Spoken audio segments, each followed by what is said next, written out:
રાજકોટ ગ્રામ્ય જિલ્લાના Sapar police station વિસ્તારમાં સાપર ગામમાં 19 અને 20 જૂનની રાત્રિમાં એક લૂંટ થઈ હતી, જેમાં 6 લોકો જે જાડેજા પરિવાર છે એના ઘરમાં ઘૂસીને જાનથી મારી નાખવાની ધમકી આપીને ઘરમાંથી 2.47 CR જેટલા કેશ અને અમુક ઘરેણાંની લૂંટ કરી હતી. આ તપાસમાં પહેલાં પણ અમુક આરોપીઓ અટક થયેલા છે અને આજ 4 આરોપીઓને એમાંથી અટક કરવામાં આવ્યા છે.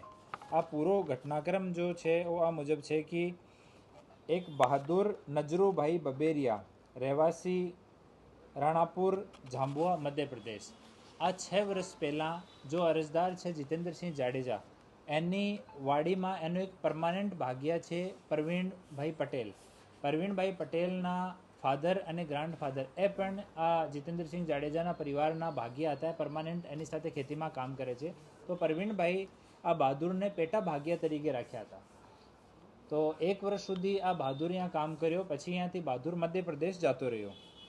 પછી જૂન મહિનામાં 6 કે 7 તારીખના રોજ झांबुआમાં એક મેળો ભરાયો. આ મેળામાં બહાદુર, એક સાગર મેડા, એક રાજુ, એ લોકો મુલાકાત કરી આપસમાં અને એ લોકો વાત કરી કે અહીંયા સાપરમાં એક પરિવાર છે, ત્યાં બુઝુર્ગ પતિ પત્ની અહીંયા રહે છે અને એની પાસે મોટો સોનો કે ચાંદી મળી શકે. આ લોકોને ઘરેણાંની ઇન્ફોર્મેશન હતી કે ઘરેણો અહીંયા મોટી માત્રામાં મળી શકશે.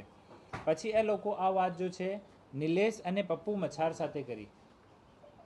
એ તમામ લોકો છે એ અહીંયા ભાગ્યાનું કામ કરે છે, મજૂરીનું કામ કરે છે, છૂટક મજૂરીવાળા કામ કરવાવાળા લોકો છે. પપ્પુ મચ્છાર જે છે એ વિજન માવી સાથે એક વખત જેલમાં રહીને આવી ચૂક્યો છે. વિજન માવી આજ હાલ પકડાયો છે. તો પપ્પુ મચ્છારે આ વાત વિજન માવી સાથે કરી કે ભાઈ આમ એક મોટો કામ થઈ શકે આમ છે, તો તમે લોકો કરી શકો પણ અમારે હિસ્સેદારી આપવી પડશે. વિજન માવી આ લોકોને કીધું કે ભાઈ તમે પહેલાં સર્વે કરો, તમે વેરીફાઈ કરીને પછી અમને કન્ફર્મ કરીને કહેજો. તો 15મી તારીખ જૂનમાં 15મી તારીખના રોજ એ લોકો બહાદુર, સાગર મેડા, રાજુ, નિલેશ અને પપ્પુ એ 5 લોકો 15મી તારીખના રોજમાં તુફાન ગાડીમાં સવાર થઈને અહીંયા આવ્યા અને અહીંયા એ લોકો પૂરો 3 દિવસ સુધી 15, 16, 17 3 દિવસ સુધી સાપરની ગામની આજુબાજુના CCTVની, પોલીસ સ્ટેશનની લોકેશનની, એના ઘરની, અહીંયાથી કઈ રીતે ખેતરમાંથી નીકળી શકાય, ક્યાં જઈ શકાય, બસ ક્યાંથી મળશે, વાહન ક્યાંથી ચોરાવાના, આ બધી વસ્તુઓનો એ લોકો 3 દિવસ સુધી એ લોકો અહીંયા રેકી કરી.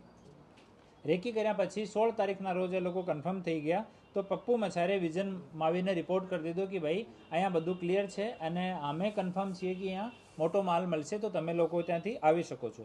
17મી તારીખે સવારમાં નીકળવાના હતા ત્યાંથી લોકો, પરંતુ કોઈ કાળી ચીડિયા એનાથી સામેથી નીકળી ગઈ તો એ લોકો અપશગુન માનતા હોય, તો એના લીધે 17મી તારીખે એ લોકો પોસ્ટપોન કરી દીધો ત્યાંથી નીકળવાનો. પછી 18 તારીખના રોજ સવારમાં એ લોકો 6 લોકો એ જો વિજન માવીની ટીમના લોકો છે, જેનું નામ હું આગે કહીશ, અને 2 લોકો ગાડીવાળા દિનેશ અને શેતાન, એ બંને દાહોદના રહેવાસી છે, બાકી 6 લોકો झांबुआના રહેવાસી છે. એ 8 લોકો ત્યાંથી નીકળ્યા. દિનેશને પૂરા રસ્તાની ખબર હતી ક્યાં ક્યાં CCTVમાં નહીં આવશે, ક્યાં ગાડી આપણે ટોલથી પસાર નહીં થાય ગાડી. તો આમ એ લોકો ત્યાંથી નીકળીને અને ધંધુકા, વડોદરા પછી ધંધુકા આવ્યા, ધંધુકા પછી જસદણવાળો રૂટ લીધો, જસદણ વિછિયા થઈને ગોંડલ ગયા, ગોંડલથી થઈને સાપર આવ્યા. 18 તારીખની રાત્રિમાં 11 વાગ્યાની આજુબાજુમાં લોકો સાપર પહોંચ્યા. ત્યાં આવીને આ વિજન માવી પોતાનો ફોન સ્વિચ ઓફ કરીને ત્યાં જ નાખી દીધો હતો અને આ કલમસિંહ કરીને બીજો આરોપી હતો, આ કલમસિંહના ફોનથી એ લોકો પપ્પુને ફોન કર્યો કે ભાઈ આજે કરી દઈએ, પરંતુ 11, 11:30 થઈ ગયા હતા. તો પપ્પુ ના પાડી કે આજ નહીં કરવાનું, આવતીકાલે તમે કરજો અને અહીંયા રહેવાનું પણ નહીં. તો એ લોકો અહીંયાથી નીકળીને ચોટીલા જતા રહ્યા. ચોટીલા એ 6 લોકો ખેતરમાં સૂયા જો झांबुआવાળા છે, અને બંને દાહોદવાળા જો ગાડી સાથે આવ્યા હતા એ લોકો બાજુમાં એક હોટલ છે, આ હોટલ ઉપર ત્યાં જ ગાડી સાઈડમાં પાર્ક કરીને ત્યાં જ એ લોકો ઊભા રહ્યા. બપોરમાં એ લોકો જો નેક્સ્ટ ડે 19 તારીખના રોજ 3 લોકો આમાંથી ત્યાંથી નીકળી ગયા. 3 લોકો ત્યાંથી નીકળીને સાપર આવી ગયા અને સાપરમાં દિવસમાં પૂરી રેકી ફરીથી જેમ એ લોકો ઇન્ફોર્મર્સ કીધો એમ ફરીથી પૂરી રેકી કરી રાજકોટ સુધી અને પેદલ ચાલીને સાપરનો વિસ્તાર જોયો, સાપર ગામનો અને ઢોલરા ગામનો, જે સોસાયટીથી બાઇક ચોરી કરી, કયા ખેતરમાં બેસવાનું, એ બધી વસ્તુ એ લોકો દિવસમાં રેકી કરી. પછી રાત્રિમાં આ જો બોલેરો ગાડી લઈને આવ્યા હતા, બોલેરો ગાડીમાં બાકીના 5 માણસો જે ચોટીલા રોકાયા હતા એ લોકો પણ આવી ગયા 11 વાગ્યાની પછી. અને બંને લોકો જો દિનેશ અને શેતાન હતા એ ગાડીમાં જઈને આપણે બરુડી ટોલ પાર કરીને ત્યાં જ વેટ કર્યો હતો એ લોકો કીધું કે ભાઈ તમને ફોન કરવામાં આવશે જ્યારે કામ પૂરો થઈ જશે. પછી એ લોકો ઢોલરા ગામથી થઈને ત્યાં એક ખેતરમાં 2 કલાક સુધી બેઠા રહ્યા. ત્યાં બગલમાં એક રૂમ જેવો છે, ત્યાંથી એક ત્રિકમ ચોરાયો અને ત્યાંથી ખેતરના વિસ્તારમાંથી એ લોકો જઈને અને આ જો લૂંટ છે એને અંજામ આપ્યો.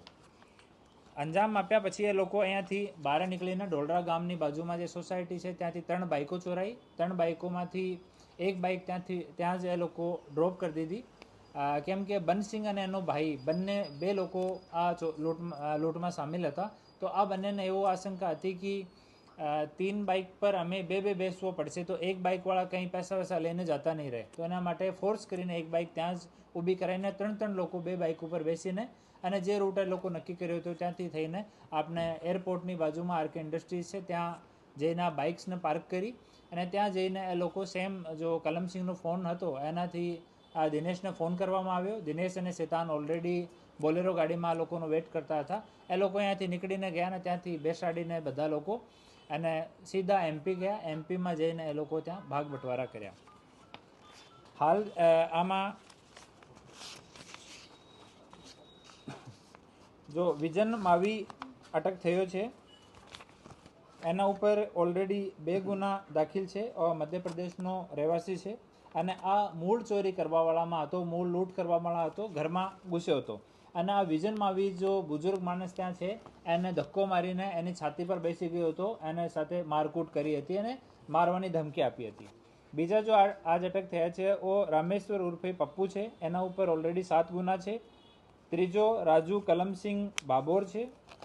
આ આપણે અહીંયા કોલીથડ ગામમાં હાલ રહે છે અને મજદૂર સપ્લાયનો એ કામ કરે છે. કોઈને જરૂરિયાત હોય લસુનમાં, પ્યાજમાં, ખેતરમાં તો ત્યાંથી લઈને મજૂરોની સપ્લાય કરે છે. આ જો તુફાન કામમાં થઈ રેકીમાં અને એક બાઇક કામમાં થઈ, આ બંને રાજુની છે.